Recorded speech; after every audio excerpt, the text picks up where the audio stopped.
Coming up, a public bus system may be coming to Rockbridge County. Find out who will benefit the most. Plus, residents in Haiti get more than donations from a local organization. And to see how local farms are struggling in this frigid winter. All this and more on tonight's Rockbridge Report.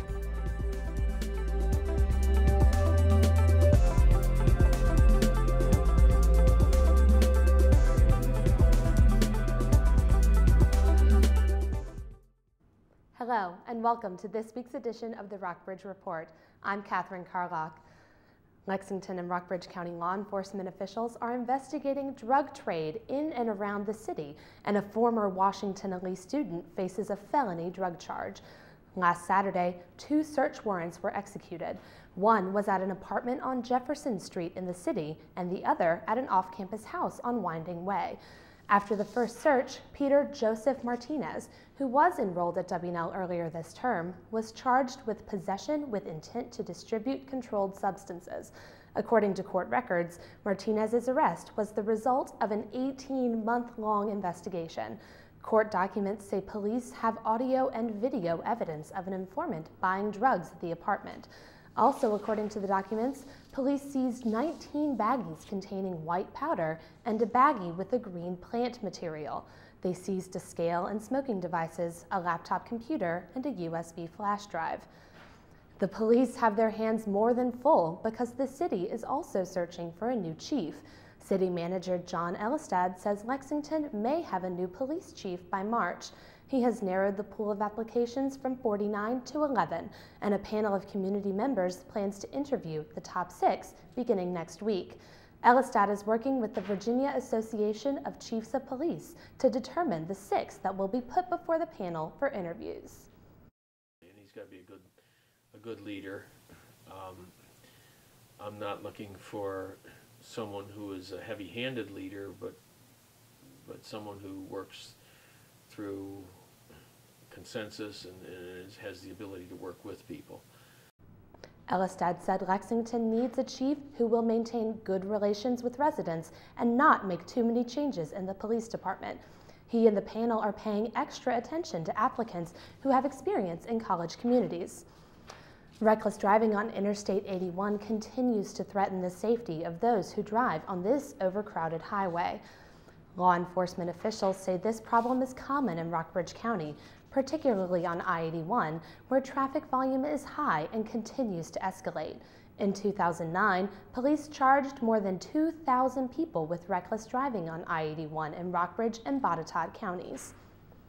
Officers hope the completion of a truck climbing lane next year will reduce the number of reckless driving charges. Also making driving more difficult is the bad weather the area has experienced lately. Rockbridge County got more than 7 inches of rain last Sunday night and Monday, overflowing the Maury River. The torrential downpour caused the river to creep up toward houses nearby. While no injuries or severe damage were reported, Rockbridge County schools were closed Monday. Many of the roads in the county turned into flowing streams. The Maury collected a significant amount of debris that was deposited in some residents' backyards.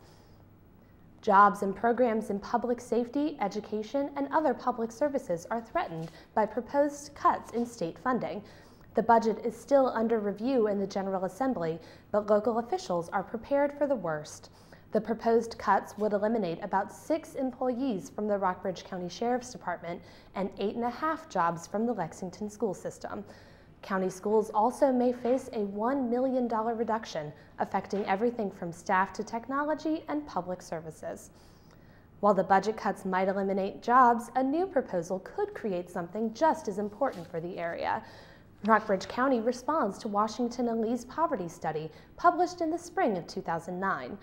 Rockbridge reporter Katie Geddes uncovers what is needed most by the community. Transportation is Rockbridge County's #1 problem for low-income individuals, but the Board of Supervisors is applying to get more funding for a public bus system. We are one of the few rural areas in the state that doesn't have some type of fixed route transit system. The proposed system includes stops in downtown Lexington, downtown Buena Vista, Walmart, the Rockbridge Area Free Clinic, and Carilion Stonewall Jackson Hospital. The fare would be 50 cents. We are applying for funding through the state, which is actually federal monies that come to the state, in the amount of $369,200. In a recent public hearing, residents voiced their concerns about the absence of the Diamond Hill neighborhood on the proposed route. I think the route has potential to go to Diamond Hill as well as other areas that the public may express, as long as they are in the populated areas. An expert with W&L's poverty program says that the final route needs to serve those most in need. I mean, there are all sorts of issues where transportation is just a constant buzz and problem for those who are poor. Rockbridge Area Transportation System, also known as RATS, already serves those with transit needs in the community, but they don't have the resources to support a public bus system right now. However, the executive director is looking forward to working with the county to fulfill the community's needs. For the Rockbridge Report, I'm Katie Geddes. The county supervisors will find out in April if their application has been approved. If all goes according to plan, buses should be on the streets by January of next year. Later in the show, an inside look into how the wintry weather affects area farms. But first, see how one local organization helps survivors of the earthquake in Haiti.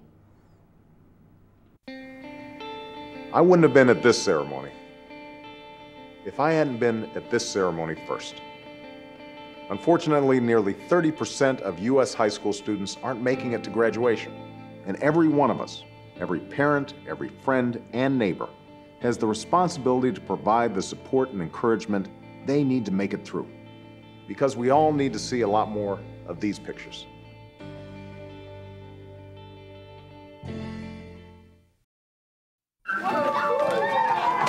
I'm lucky. Let me help you with that. I get to do something I love. It has nothing to do with touchdowns or titles. Everybody bring it in. I get to play a part in the life of someone just starting out. How many of you think homework is just as important as teamwork? I help keep kids in school. Good. And that's the name of the game. My name is LaDainian Thomason. I don't just wear the shirt, I live it. Give, advocate, volunteer. Live United.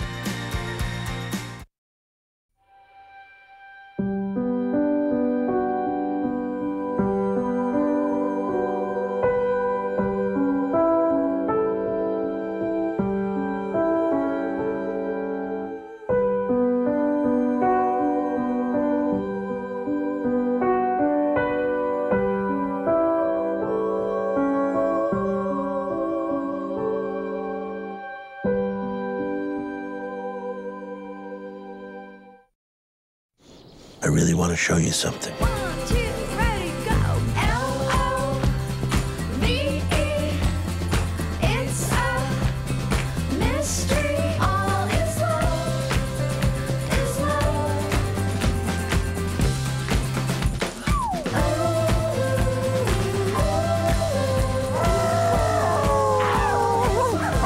love. Did you play today? For great play ideas, visit www.smallstep.gov. Coast to coast, from Shoshone to Sierra, White Mountain to Davy Crockett. They're more than our national forests, they are national treasures. But they are being devastated by fire as never before.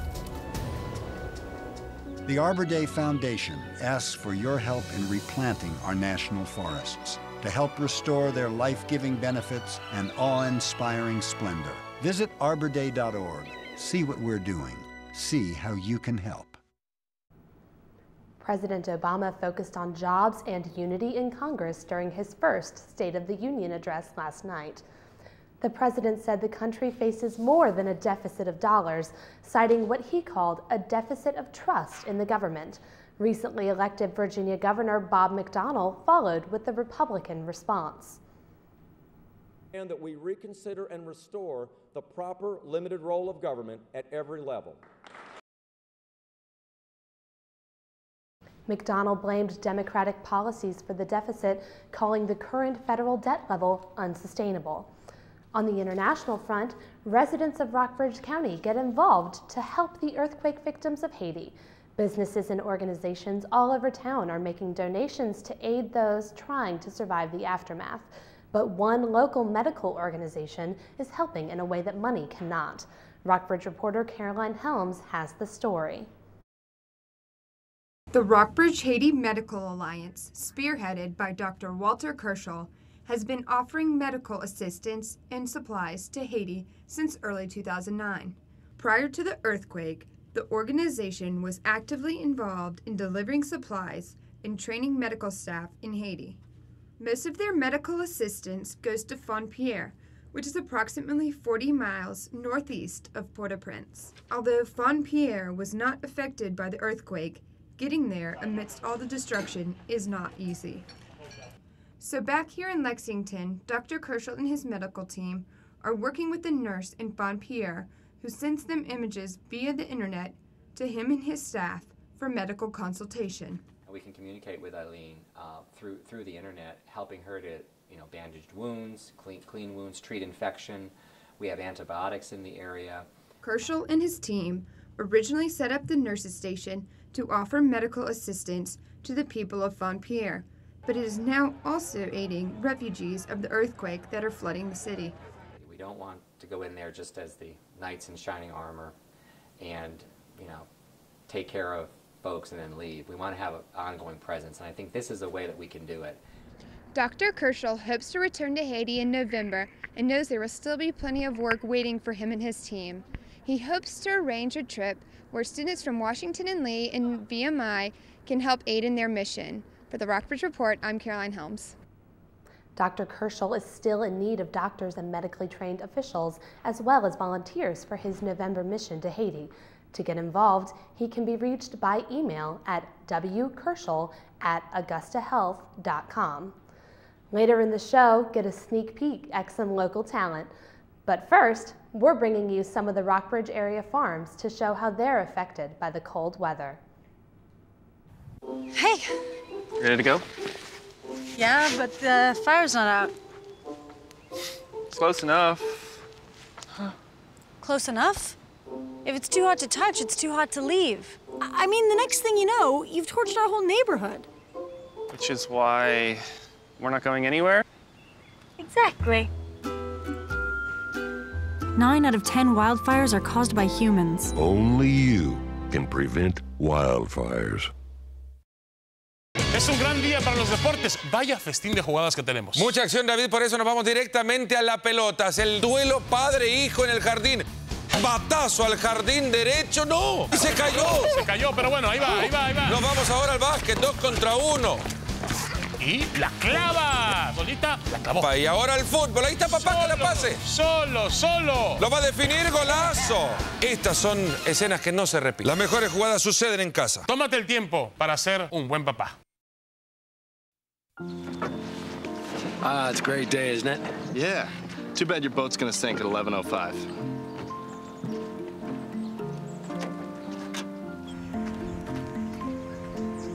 Don't come closer.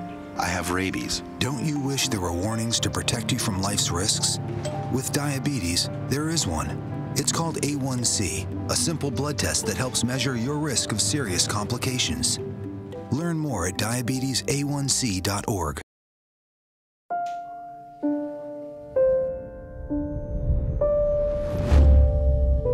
What if a disaster strikes without warning? What if life as you know it has completely turned on its head? What if everything familiar becomes anything but? Before a disaster turns your family's world upside down, it's up to you to be ready. Get a kit, make a plan, be informed today. The excess of rain and snow in Rockbridge County this winter has caused more than hazardous roads and school closings. Local farms have been struggling as well. Rockbridge reporter Ann Vasulis has visited a few of these farms and witnessed the less than perfect conditions. The Rockbridge Vineyard, just outside of Rafine, is battling muddy conditions because of all of the rain in the county. But the cold weather hasn't been as much of an issue for the grapevines. They can withstand temperatures down to -10 degrees. It kind of hurts business when it's this dreary of weather, I think. people just don't want to go out. But in the long run, the amount of snow may in fact be a good thing. And then as the snow gradually melts, we have a nice slow seeping of moisture into the soil, so that's good too. While the rain and snow might not be damaging for grapes and wine, it is causing serious problems for the other farmers, like Kyle Leonard of the Colbell Dairy Farm. It's been pretty miserable this winter dealing with the weather, and now with the mud, you can see mud everywhere. It's hard to get around. Again, it's hard to get around to feed everything, and just the act of having to drudge through the mud to do anything takes a lot out of us. The mud has been the biggest problem for the Leonard family and for the Rockbridge Vineyard. Getting access to the vines at the vineyard and the livestock at the farm has been next to impossible, with the mud reaching knee level in some places. Yet the rain keeps coming. The cattle at the Colbell Dairy Farm have had their share of problems too. From the rain and mud and snow earlier this winter, they've had their problems getting around and even getting food. For the Rockbridge Report, I'm Ann Vasulis. So far this winter, Rockbridge County has gotten more than 11 inches of precipitation in the form of snow and rain. After a couple of days of slight sunshine, the sky's going back to shades of gray and white tomorrow. There's a 30% chance of snow showers Friday night, with highs in the 30s and lows in the 20s. The snow is expected to continue through Saturday as well. Be prepared to wear your warmest winter clothing that day because, besides the snow, it will always get a little colder. The high temperature for Saturday is a mere 26 degrees and the low is 16. On Sunday, you can expect the sun to be out again with temperatures hitting 34 degrees, but going as low as 18. Monday will show us some sun again with slight warmth, but not for long. The high will be 40 degrees with a low of 26. A wintry mix is on its way in Tuesday with temperatures ranging from 31 to 35, so expect to experience a combination of rain and snow. Break, we'll show you how some local students spend their cold winter days.